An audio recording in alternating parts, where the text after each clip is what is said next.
Hello everybody, Landai here, and it's been a while since I said that because my videos are extremely inconsistent if you haven't been able to tell, and they will probably continue to be so, unfortunately, but I guess that's just the way it is.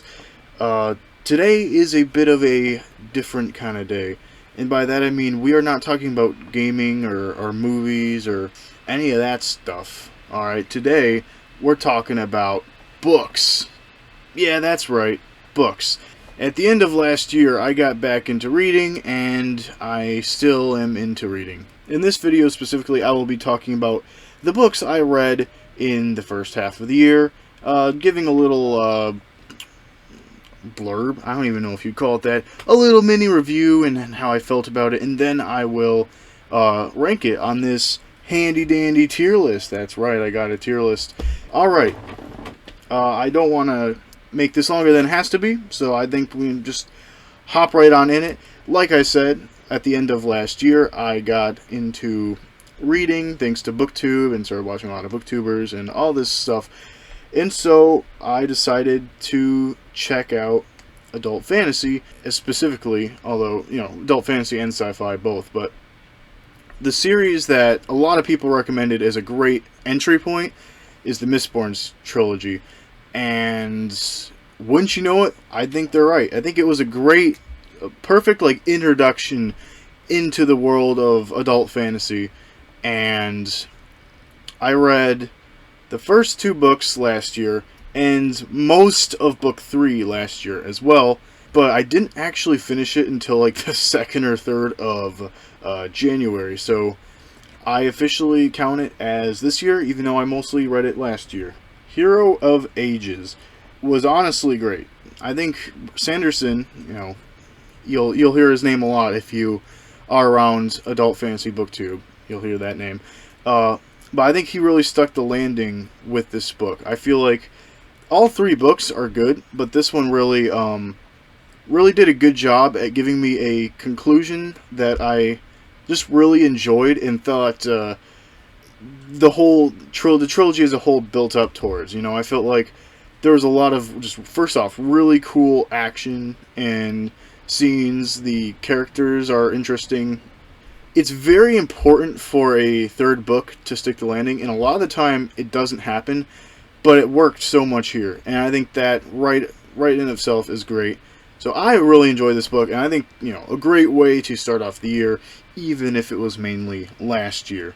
Alright, the next book I read, this is also in January. I finished this one. I read this book in, I want to say, less than 2 weeks. I blew through this one. And that's Sword of Kaigen. So, I had heard so much about this book. It was, talked about a lot. It's a total BookTube darling, let me tell you.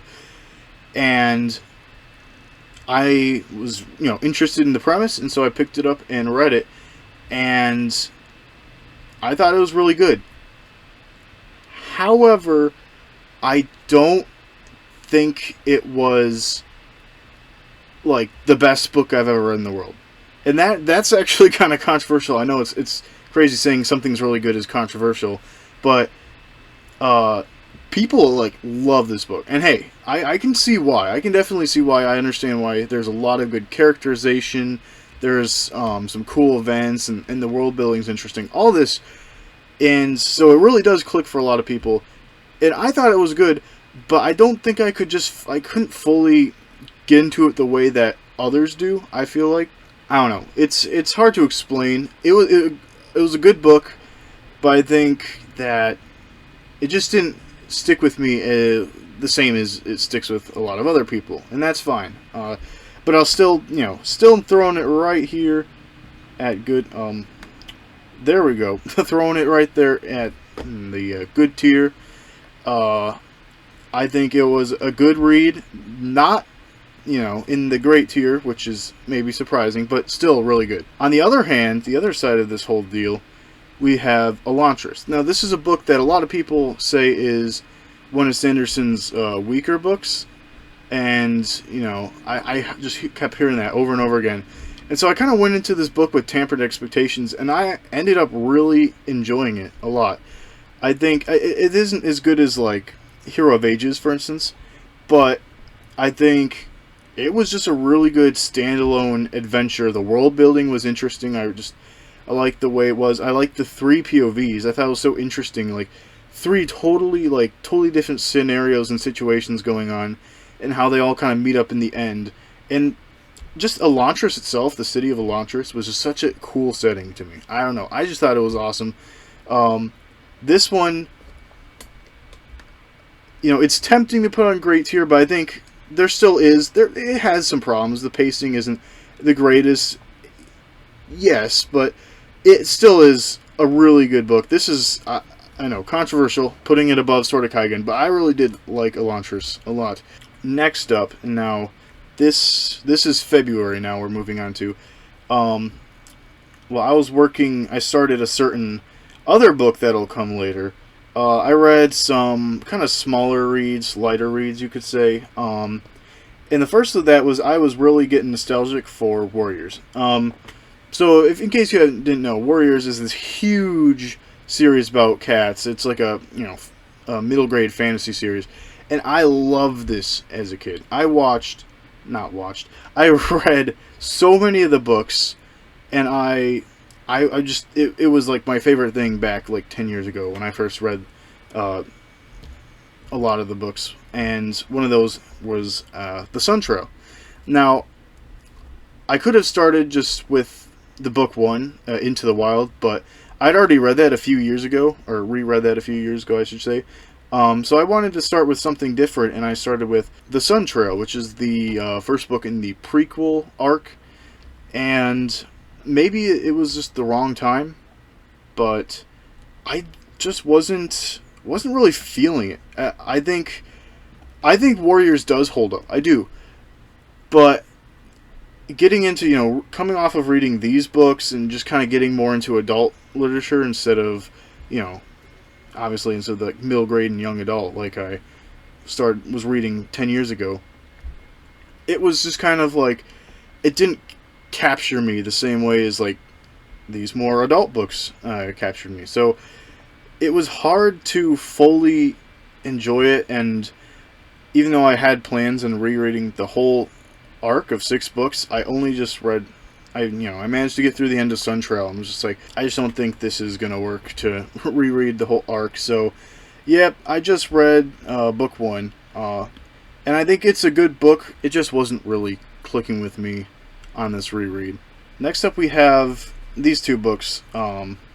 These are Phasma Frights. They're short story collections. They're basically each one has 3 short stories, somehow related to the FNAF universe in some way. In case you didn't know, I'm a big FNAF fan. Okay, so if you've seen some of my other videos, you might know. But so yeah, I read Into the Pit last year, and that was kind of my introduction. And so this year I read Fetch and 1:35 a.m. First off, I think Fetch was actually, I'd put this at good, to be honest. Yeah, this was, the lower end of good, but still good. It was definitely, I think the stories here are strong. Like, Fetch itself is probably my favorite Phasma Fright I've read so far. But even, I think it's Out of Stock that's in this one. That one's really good. And Lonely Freddy, I think, is the other one. And that one wasn't as good as the top 2, but still pretty good. So all around, good stories. And so even though it's YA, so the writing style is not quite up to par to like these, all right, but it was still enjoyable and the stories were fun. So I like Fetch. Now 1:35 a.m. bottom of all right. Like, it's not subpar, because that doesn't seem right. I think this has some interesting stories, some interesting concepts. However, compared to Fetch, it's definitely very middling. I'd say this is a very middling. All 3 stories kind of even out to just it was there, and it honestly kind of pulled the steam from the sails, you could say, or the wind from the sails. I messed that up. It pulled the wind from the sails in reading Fazbear Frights because, well, this, and I also read some Tales of the Pizzaplex. I didn't actually read a full one of the books, but I read some of the individual stories. I honestly think that even though this is considered, Warriors is considered middle grade, I feel like Warriors' prose and writing style comes off more mature than the Fazbear Frights.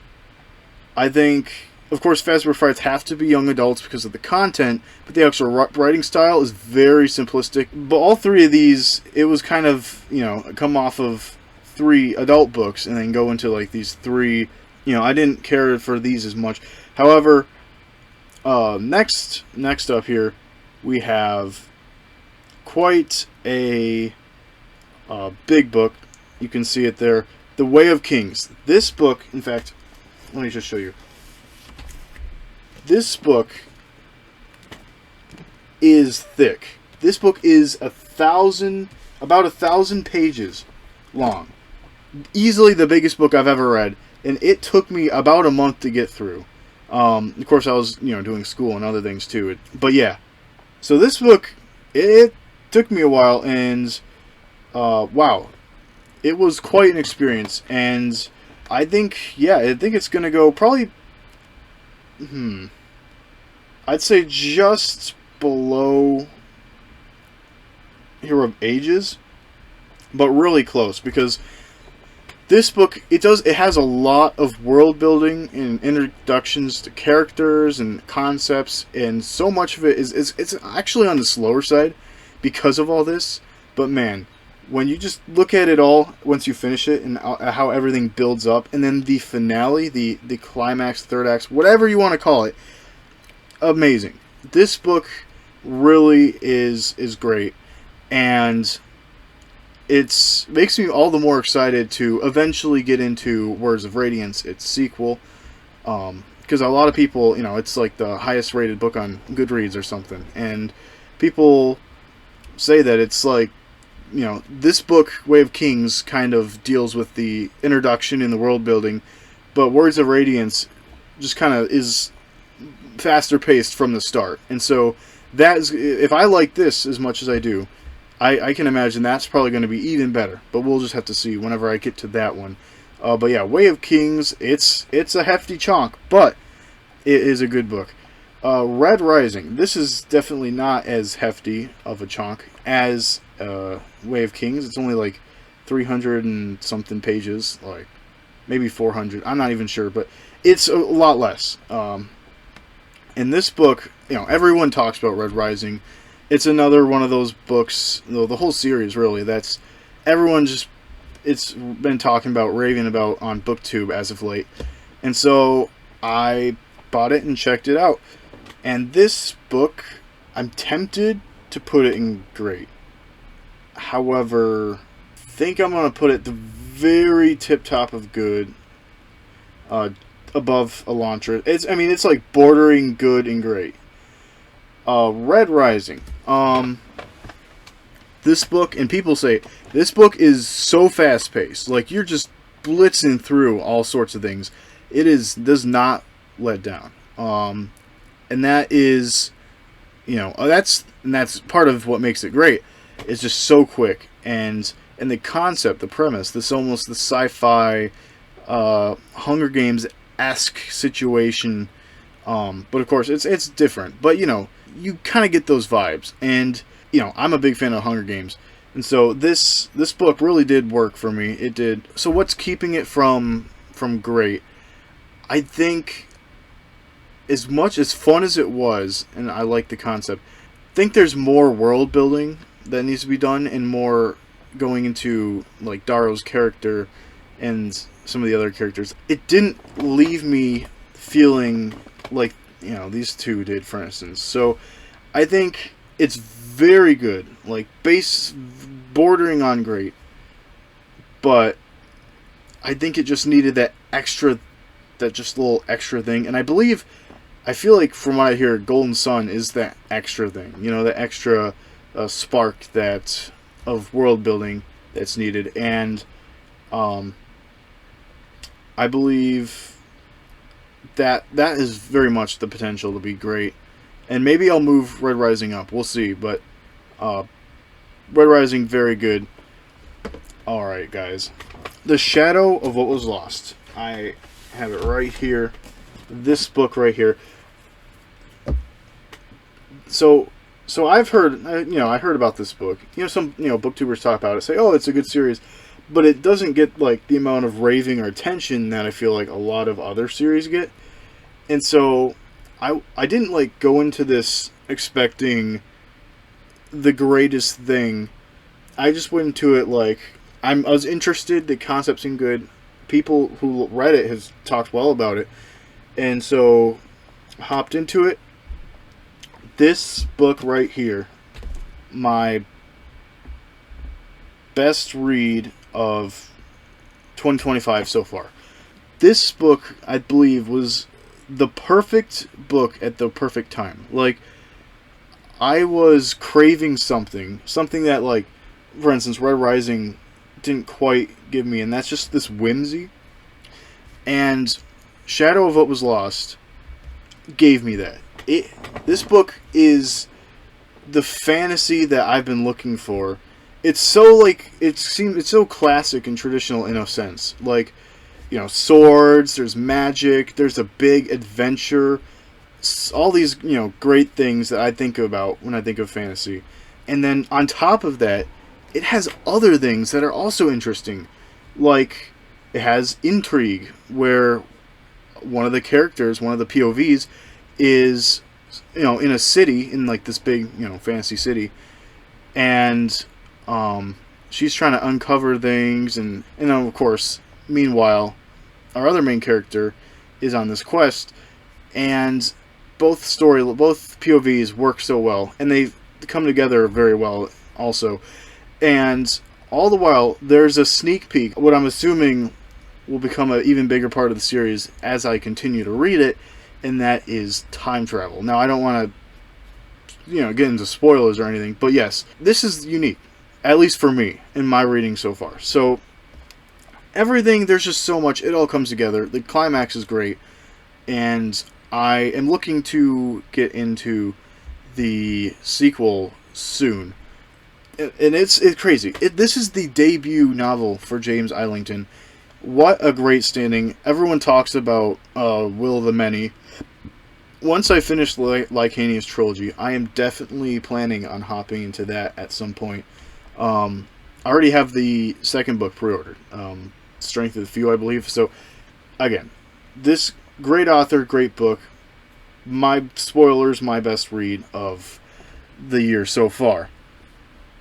Next up, we have, you can't really see the name here, but this is, I actually got it right here, Monsters We Make, made by none other than the man, the myth, the legend, Cory X Kenshin, probably my favorite YouTuber. I mean, I've watched so many of his videos from growing up, and even today I still watch his videos, and so when I saw that, he's making a manga, I was like, yes. I gotta buy that, regardless of what it was about. But I also liked just the theming, too. It was this kind of almost like cyberpunk, dystopian, kind of cool. I don't know, cool setting. And, of course, great YouTuber, great person behind it. And so I picked it up, and I liked it. Now, it stands right here, because first and foremost, it's not a novel, it's not like what I typically read, but for what it is, a manga, I thought it was a good introduction. It was very much, it was setting kind of, introducing the character and explaining some parts of the world and what's about to go on, and I think it did some cool things, and it got me hyped for the whole series, for sure. What kind of holds this one just a little back for me is, I think, the characters, and this is just naturally going to be the situation with the first manga, but the characters, I think, just need some more building up, especially the main character. I feel like he wasn't the most likable in this first one, but I feel like I feel like that's gonna be. I feel like that's gonna change as the series goes on. I just think that's. It could be intentional that he's not supposed to just be someone you fully click with right away. But again, I think it's a great start, and congrats to Corey for, you know, accomplishing this and in doing what he wanted to do. That's so cool. It's so cool. So yeah, if you haven't heard of it and you're interested by what I've said, you know, check it out for sure. All right, we just got 2 more left. I'm a bit rambly right now, so I apologize for the length of this video. But we have Darth Plagueis. This was the 3rd one I finished in May, and I was just in a big Star Wars mood. And I was at the bookstore and I saw this, and I've heard about Darth Plagueis. Oh, everyone talks about Darth Plagueis when they're talking about Star Wars Legends, and so I picked it up and read it. And this was very good. It's around here, for sure. I think I'm going to go with that. Darth Plagueis was especially good at building up the Star Wars lore, especially when it comes to the prequels. This takes place before and during Phantom Menace, and there's so much explanation, so much of what would eventually happen is foreshadowed here, and it's so interesting seeing the foundations of Star Wars as we know it in the events in the world, obviously, here in this book, and seeing just how, you know, Plagueis and Sidious and how it all works and builds together. It's so interesting. I thought it was good. I think what's holding this one back is probably that it's very talky, and I don't mind talking and lore and world building, of course, but I don't think there was quite as much Sith action in this book as I was kind of expecting going into it. Just, it was a lot of politicking and talking about economics and how the banking clan and the trade federation and all these things, which I thought were interesting, but if you're not like a Star Wars fan, you probably aren't going to like this that much, because it's very much a Star Wars fan's Star Wars book. And so that's kind of what's keeping it from great, but still on the upper side of good, you know, along with these 2 books. I think Darth Plagueis is worth your time if you're a big Star Wars fan. If you just kind of like, you like the movies, but you're not super big into Star Wars, maybe pass on it. But again, it just kind of depends. That's where I have it. Empire of Silence. Alright. I've talked about Sword of Kaigen. I've talked about Red Rising. Well, now it's time for another very talked about book right now. Everyone talks about it on BookTube. I feel like half the booktubers I watch are reading through it alongside me, which is pretty cool, actually. It is the talk of the town. So, of course, I had to read it. It seemed right up my alley. Space opera. Also, the covers just look cool. I'm a sucker for a good cover, so yeah. Empire of Silence is the first book in this soon-to-be 7-book-long saga, and I think it has a problem in that it has to spend all this time world building, kind of like Way of Kings, but also it's just kind of also showing the early years and this early bit of a struggle for the main character, Hadrian, and I don't think it's able to fully reach its potential. I think the big problem is that for being this space opera epic, it pretty much takes place just on one planet the entire time. It kind of loses some of that sci-fi spacefaring mystique when you're just stranded on this island the whole time.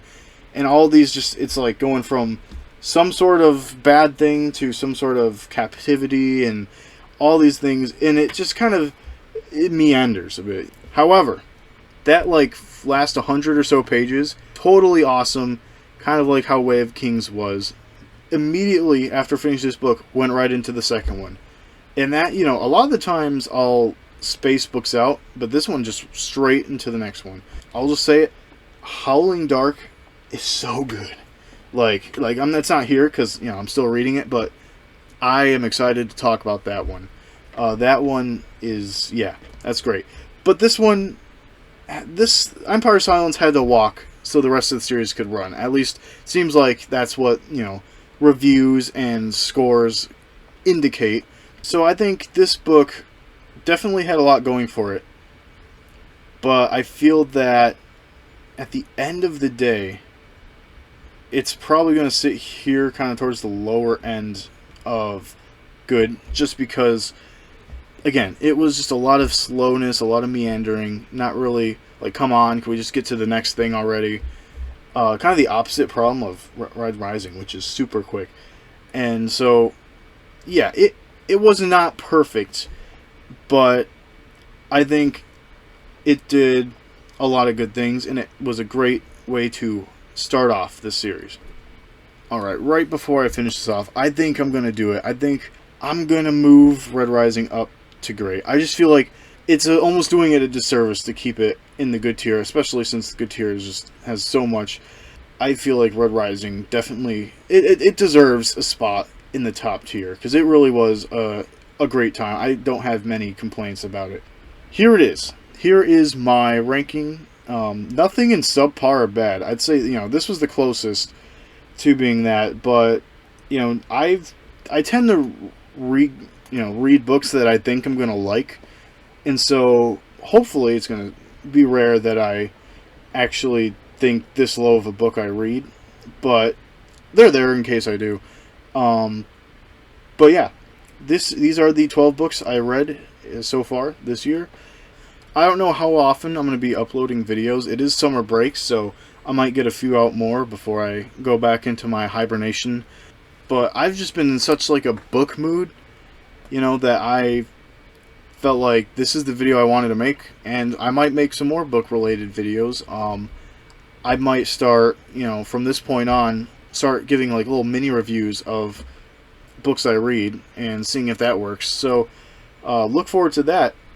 I don't really have much else to say, except for just thank you for watching. Maybe this video will be the cause of a reading renaissance for you, like so many book 2 videos were for me. Who knows? I have always enjoyed books.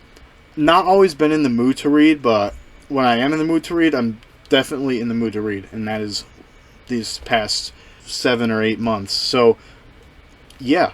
Thank you all for watching. Feel free to check out my other videos. And until next time, see ya.